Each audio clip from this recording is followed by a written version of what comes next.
estoy hablando de qué contenidos puntuales hay que desarrollar, sino qué modelo de persona estamos formando para qué sociedad. Esto va a seguir, lo escuchamos de niños nosotros, lo escucharemos de mucho más mayores y nuestros hijos y nietos seguirán escuchando lo mismo. Hablo con optimismo de humanizar las marcas. Naomi Klein, el nólogo, parece tener una visión mucho más negativa de las marcas. Ajá. ¿Cree que ser marca en el siglo XXI es el camino para recuperar un alcance ético?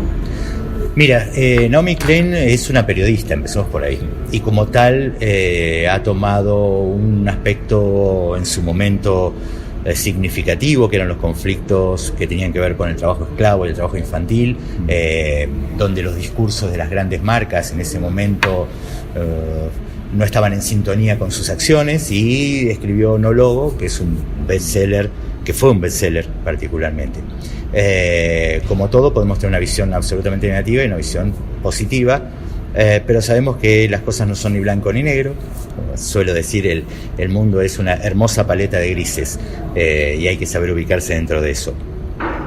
Yo tengo una visión distinta. De hecho, mi próximo libro está centrado en otra teoría mía, que es biobranding, que es la construcción de un ecosistema sostenible de marcas.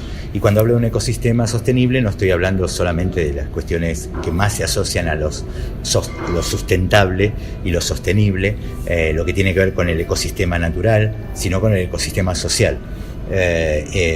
Marcas verdes, sostenibles, socialmente justas, socialmente comprometidas y comercialmente justas, digamos, como 4 ejes rectores dentro de eso, pero es solo una parte. Lo cierto es que la sociedad del siglo XXI reclama transparencia, y de a poco lo va consiguiendo. Las redes sociales en ese sentido son hoy un motor de presión muy fuerte con el tema de transparencia. Yo creo que cada vez más elegimos comprar a aquellas marcas que sabemos que tienen programas de retorno social, que no contaminan el medio ambiente, que piensan claramente en ideas de comercio justo. Digamos, por convicción o por conveniencia, las marcas necesariamente van a tener que ir en esa dirección. Y a estas alturas, en esta etapa, a mí no me importa si es por convicción o por conveniencia mientras lo hagan. Mi ilusión es que todos lo hagan por convicción. Y no estoy hablando de un sistema de reparto socialista, no estoy hablando de una visión comunista sobre las marcas, ni mucho menos. Yo soy un defensor de una economía de mercado, trabajo con marcas comerciales, pero una cosa es entender que el mercado es un motor para la transformación social, y otra cosa es dar permiso para que cualquiera haga negocio de la manera que quiera. Ahí es eso, un límite claro. Yo quiero que las empresas que invierten bien, que cuidan a las personas, a la comunidad, que tienen planes de retorno social, que tienen cuidado por el medio ambiente, ganen dinero, y mucho, porque cuanto más ganan, más retorno hay para el resto de la sociedad. Ese es el capitalismo en el que yo creo, lo que se llamaba en una época el capitalismo con rostro social. ¿Puede ser una utopía? Yo creo que no. Yo creo que necesariamente la presión social nos va a llevar a esto. La conclusión sencilla es o entiendes qué es lo que las personas esperan de ti y haces las cosas para que las personas realmente puedan tener una vida mejor, o tu condena será desaparecer. Sí, lo que nos convierte en seres humanos no es aquello que nos define como género o especie desde nuestra materialidad, es nuestra capacidad de dar y recibir amor. ¿Es usted pedagogo? Esta frase podría ser el núcleo de un programa educativo o de un centro. Podría haberlo dicho Montessori, claro, o de Crowley. Claro. Es que, bueno, en sí, soy pedagogo no de formación formal, pero sí comencé como maestro de niños discapacitados a los 19 años, en una escuela muy pobre en la provincia de Buenos Aires. Y de allí llegué hasta decano de una facultad de diseño y comunicación en Lima, Perú. He pasado por todos los niveles de la educación en todo sentido, así que soy un pedagogo en lo que tiene que ver con la especialidad profesional, no la formación. Pero obviamente entiendo de modelos educativos y pedagógicos, y yo creo que sí, que el amor es el centro de las personas, la necesidad de afecto es clave en el ser humano. Somos gregarios por naturaleza. Necesitamos reconocer y reconocernos en el otro. Y obviamente el vínculo del amor es el vínculo más fuerte de todos. Es un vínculo honesto, transparente. El amor verdadero, el transparente, el que sientes por tu hijo, por tu hija, por tu esposa, nos mueve el amor. El verdadero docente entiende que su labor es una labor de amor. Muchos profesores han perdido de alguna manera ese rumbo, fruto de los golpes de la vida, de las instituciones y todo esto. Pero si uno objetivamente le pregunta a un profesor golpeado por la historia, ¿por qué sigues en esto? Creo que reflexionaría y se daría cuenta que efectivamente sigue por amor. Es decir, ama su profesión, ama enseñar, ama esta posibilidad de trabajar con nuevas generaciones, de ayudarlos a encontrarse dentro de un contexto social, a cada uno de esos niños o adolescentes, de ayudarlos a configurar su futuro. El amor es el elemento clave en la construcción de un modelo pedagógico. Sin ese primer elemento, todo lo demás es una cuestión de servicio puro y duro. Y yo creo que formar personas es mucho más importante que suministrarles conocimiento. Y formar personas es una tarea de amor. A veces parece que el marketing y el branding hablan lenguajes distintos. Uh-huh. Andy Stallman acuñó la expresión brandketing para indicar que en el futuro deben ir a la par. Pero, ¿qué es primero, el huevo o la gallina? Esta es una vieja discusión. Bueno, Andy y yo somos amigos, además, y coincidimos muchísimo en muchas cosas, entre ellas en esta visión. Yo tengo una visión un poco más con una pequeña diferencia en esto. Si tomas a alguien de marketing, te va a decir que el branding es parte del marketing. Si tomas a alguien del branding, en mi caso, te diría que el marketing es una herramienta del branding, ¿sí? Pero más allá de estas discusiones que son casi ni siquiera etimológicas, es de interpretación, no son lo mismo, está claro, porque, a ver, branding es gestión estratégica de marca. El marketing tiene que ver con el posicionamiento de una marca en el mercado para cumplir una serie de objetivos que en general, no siempre, están relacionados con un tema comercial. El branding es mucho más amplio porque no requiere necesariamente de una medición dura como requiere una estructura de negocios, sino que tiene que ver con un posicionamiento emocional, por ejemplo. Que el marketing utilice el branding emocional como una herramienta de captación no lo desvía de su objetivo. Yo creo que son dos cosas que tienen una diferencia importante. El branding es más amplio e integra muchísimos actores, el marketing es mucho más enfocado, pero que son necesarias y obligatoriamente complementarios. No hay estrategia de branding sin buen marketing, y no hay buena estrategia de marketing sin entender el branding. Si usted tuviera un colegio, ¿qué acciones de marketing le parecerían más importantes? La primera tiene que ver con lo que hablamos al principio, ver cuál es mi estructura de valores y cómo lo comunico. Lo segundo es la idea de comunidad.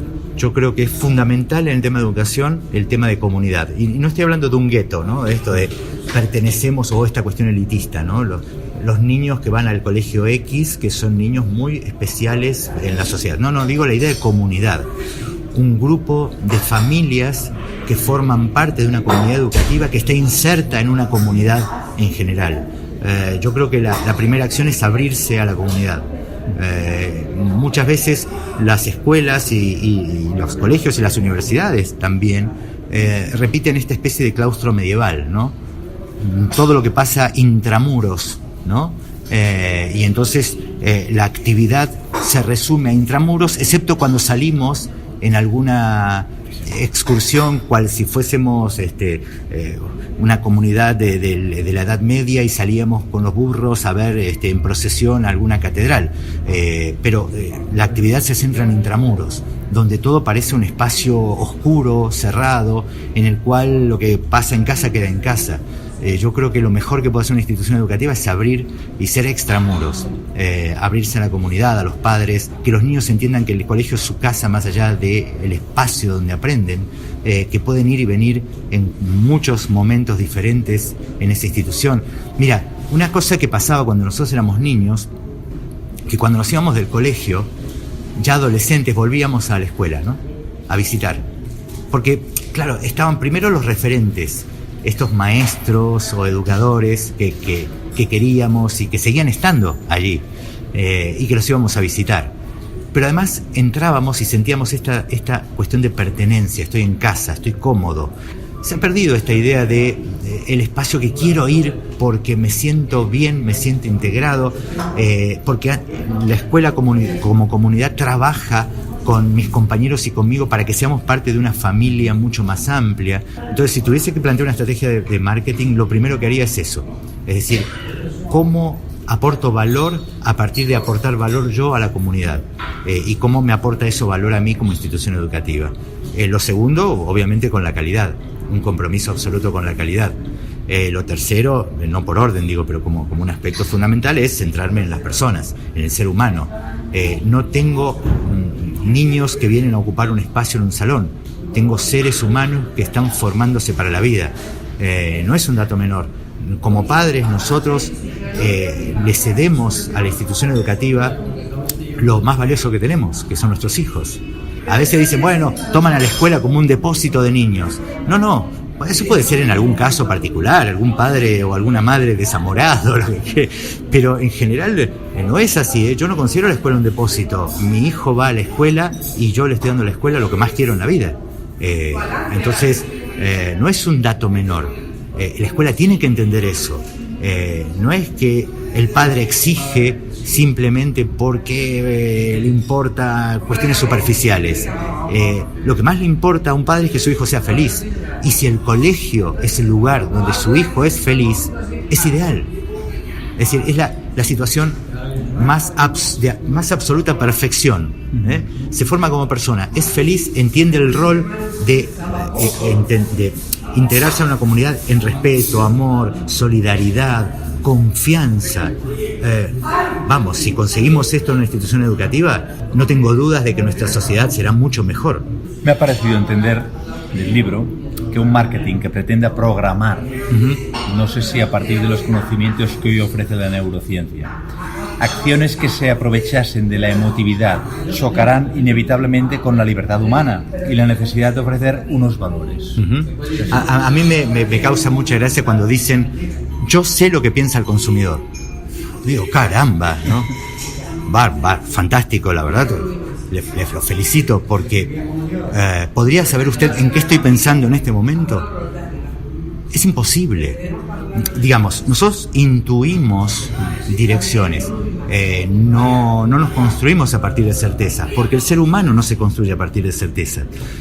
Intuimos direcciones, intuimos conocimientos. La experiencia nos ayuda a tomar decisiones, ¿no? Cuando se habla de el pensamiento emocional, no es un pensamiento arbitrario, fruto del capricho, tiene que ver con la acumulación de conocimiento que hemos hecho a lo largo del tiempo, que está en algún espacio de nuestro espíritu, de nuestro cerebro, de nuestras neuronas o de como quieras llamarlo, y que en determinada situación se combina de manera adecuada para encontrar una respuesta acertada a alguna situación.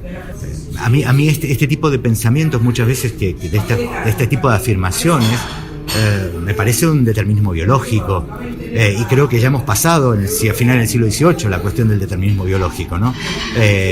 Tampoco quiero ser un escéptico absoluto de las condiciones duras, pero creo que las neurociencias ayudan a entender por qué tomamos las decisiones que tomamos, pero no pueden prever por qué tomamos las decisiones que tomamos. Y ahí está la gran diferencia, y eso es lo maravilloso. Seas creyente, o seas agnóstico, o seas lo que fuere, hay algo cierto, el libre albedrío existe. Si bien hay patrones de conducta, si bien hay determinados condicionantes, la realidad es que el libre albedrío existe. Y eso es lo maravilloso. Como digo, gracias a Dios existe el libre albedrío.